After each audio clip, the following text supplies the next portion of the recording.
Halo,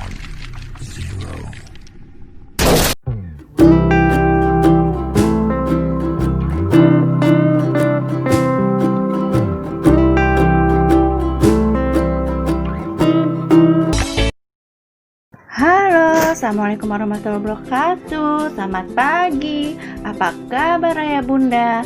Semoga senantiasa dalam keadaan sehat selalu ya. Mengingat kondisi daerah kita saat ini masih pandemi virus COVID-19, maka kita melaksanakan pembelajaran jarak jauh atau PJJ. Oleh karena itu, ayah bunda mendampingi dalam melaksanakan aktivitas pembelajaran.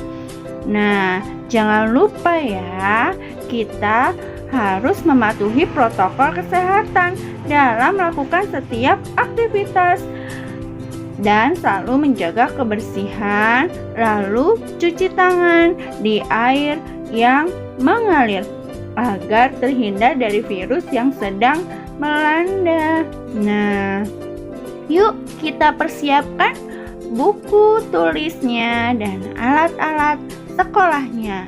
Yuk.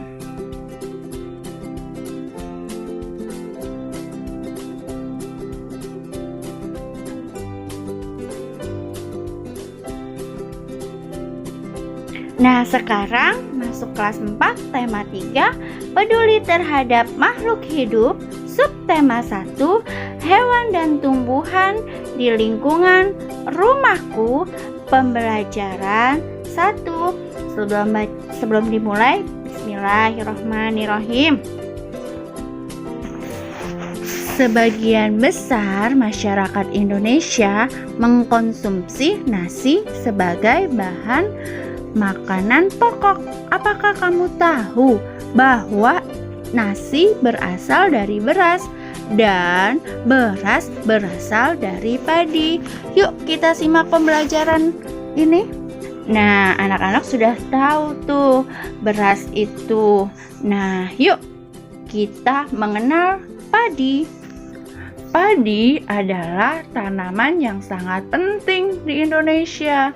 Padi menghasilkan beras. Banyak penduduk Indonesia yang mengkonsumsinya. Padi dapat tumbuh di daerah panas dengan curah hujan tinggi. Daerah utama penghasilan padi adalah Jawa Barat, Jawa Timur, Jawa Tengah, Sulawesi Selatan, dan Sumatera Utara. Karawang, Jawa Barat dikenal sebagai lumbung padi nasional. Pertumbuhan padi dibagi menjadi 3 tahap besar. Pertama-tama, benih atau biji padi dimasukkan ke dalam karung goni dan direndam 1 malam di dalam air mengalir supaya perkecambah benih menjadi bersamaan. Selanjutnya, benih ini ditanam di lahan sementara.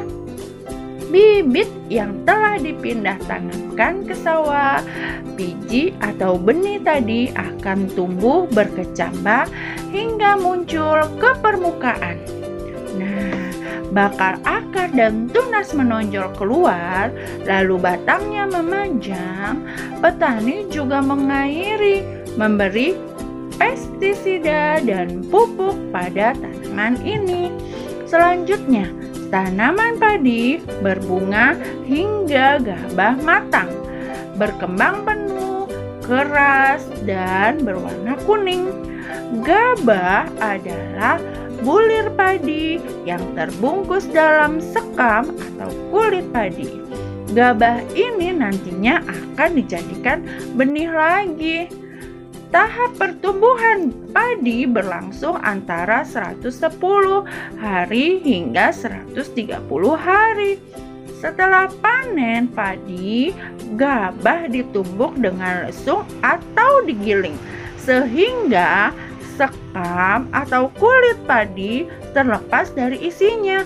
Bagian isi inilah yang berwarna putih, kemerahan, ungu, atau bahkan hitam yang disebut beras.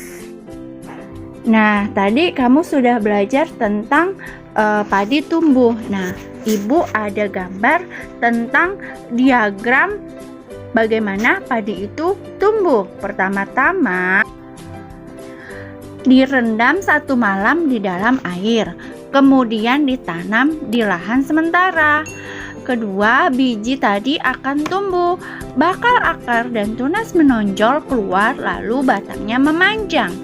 Tanaman padi berbunga hingga gabah matang, berkembang penuh, keras, dan berwarna hijau. Seperti itu ya anak-anak Bu Rahma diagramnya. Lalu diamati diagram tersebut.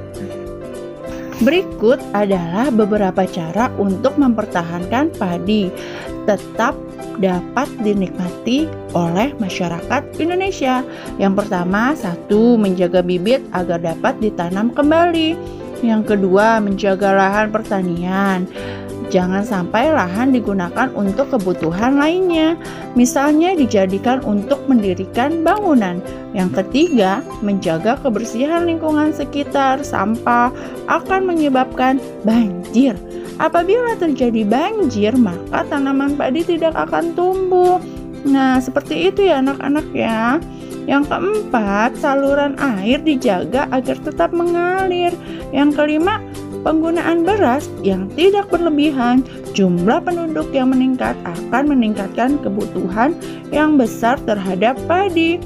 Penggunaan beras sesuai kebutuhan akan sangat membantu. Nah, berdasarkan penjelasan di atasnya anak-anak, nanti kamu bisa tuliskan tuh pertanyaannya sebanyak-banyaknya tentang bagaimana melestarikan tanaman yang kamu pilih. Selain itu, tulislah juga pertanyaan mengenai bagaimana cara menjaga keseimbangan agar tanaman tersebut tidak habis. Nah, lihat ya anak-anak, gambar berikut Ibu akan menjelaskan tentang beberapa gambar berikut nih. Yang pertama, dari lokasi ketinggian, perbedaan pertama dari dataran tinggi dan juga dataran rendah. Bisa kita lihat dari lokasi dan juga ketinggian dari kedua dataran tersebut. Dataran rendah secara teoritis merupakan suatu dataran yang berlokasi dengan ketinggian di bawah 200 mdpl di atas permukaan laut, sedangkan dataran tinggi merupakan dataran yang memiliki ketinggian di atas 200 mdpl di atas permukaan laut. Nah, yang kedua, dari lokasi dan lingkungan sekitar, dataran rendah kebanyakan merupakan daerah yang berdekatan lokasi dengan pantai serta hilir sungai sehingga akan mudah menjadi penyebab banjir. Sedangkan dataran tinggi merupakan dataran lokasi sekitar mirip seperti gunung dan juga perbukitan. Nah, yang ketiga dilihat ya.